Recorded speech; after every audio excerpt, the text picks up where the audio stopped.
syphilis, congenital means born with, syphilis is making a roaring comeback in those states that have outlawed abortion. Now, what does outlawing abortion have to do with an explosion of syphilis in babies? Well, first of all, when a child is born to a mother who has syphilis, typically, the child is infected by mom. And this is from a piece by Umbra over on dailycoz.com. Up to 40% of babies born to untreated mothers will be stillborn or die. Let that sink in. 40% of mothers infected with syphilis, their babies don't make it. They die. Others can be left with severe birth defects from syphilis, such as bone damage, anemia, blindness, deafness, and what's called neurological devastation. Now, there was a funding to deal with syphilis. Most of the syphilis is in the red states, in the poor states in the United States. And there was a fair amount of federal money for this, but Republicans in Congress clawed back much of that out of the federal budget. But that's not the thing that's really driving congenital syphilis in the red states. What it is that the number one way that poor women in red states would get prenatal care was through Planned Parenthood.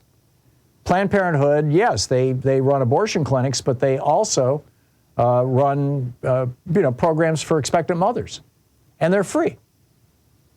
And so, expectant mothers, women who are pregnant in these poor states, in these poor red states, would go to Planned Parenthood, and Planned Parenthood, the first thing they do when a new mother comes in and says, I'd like some prenatal vitamins and I'd like a checkup and give me an ultrasound and, how am I doing and all that kind of stuff. The first thing they do is draw blood and test for syphilis. And guess what?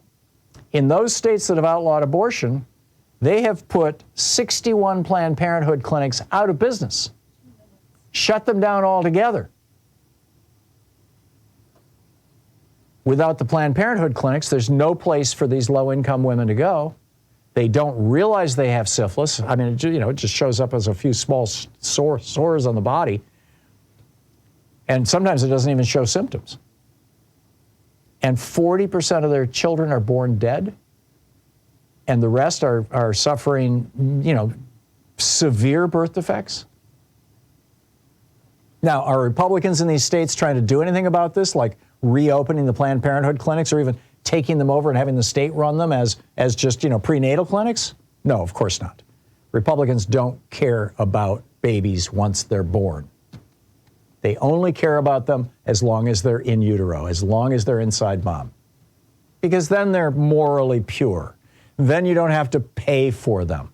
Then you don't have to feed them. Then you don't have to house them. Then you don't have to provide medical care for them. Then you don't have to worry about educating them. You don't have to clothe them. You don't have to provide transportation. All those things cost money, and Republicans don't like spending money on anything that has the word human attached to it. I mean, they're happy to give money to corporations. They're happy to subsidize the fossil fuel industry in the United States to the tune of $600 billion a year.